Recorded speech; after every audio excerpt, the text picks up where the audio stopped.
Do you worry at the point you're at now saying something that's going to get you in trouble because you have a TV gig? No, and, you hear what he said about Geraldo? No, I absolutely. Yeah. The funniest thing in the world to me is like, I forget sometimes that news outlets, whenever big news happens, they read people's Twitters and they like quote it like it's a quote from an interview, and it's like, hey man, I wouldn't say that to you. I'm just saying that because I'm being a goofball on Twitter. But the Geraldo thing, happened, and I tweeted something like, I said it's appropriate to say this on any day, but today especially, fuck you, Geraldo.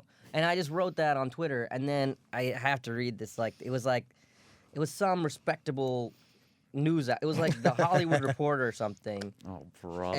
And this is there is a difference between what you tweet and what you would say to somebody if Not asked anymore. for a Yes, if quote. you ask. Not anymore, man. But in this case, normally I'm agree like with you, really bud. not supportive of that. But in this case, I actually am glad they did it because it's so funny to me. But in the headline it says, Geraldo Rivera says Trayvon Martin's hoodie made him a target, receives major backlash.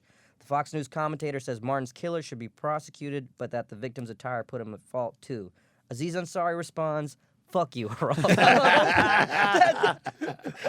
That is must be a like great some quote. kid that's just like, this will be funny to do That's this. a good quote, man. But it also sounds like, oh, well, that's your take on it? Just fuck you, Geraldo? Fuck Real you. intelligent analysis of the situation, Aziz. But the way that's written, it's almost like Putin says something and Obama responds. It was almost like, Yeah. like you guys it's like you're both news. One guy's a journalist, one guy's a stand-up comic. And it Yeah. is funny the way. Oh, that's great. Yeah. It does knock down all the barriers, though. It seems like guys in different professions or bloggers now have almost as much juice as actual news people, comedians as much as journalists. Yeah, well, that's another thing, too, though. It's like if someone puts up, like, a Tumblr or something, and then you see news articles, like, quoting Right. it as a source. It's like, that's not a source. Right. That's just because somebody bought a website doesn't mean, like, what they've written on there has any, Is like, true. truth or anything. I love when people, like, cut and paste something from somewhere, and they're like, oh, check this out. And I'll read it and be like, so I'll cut and paste it and put it in Google and see where it came from.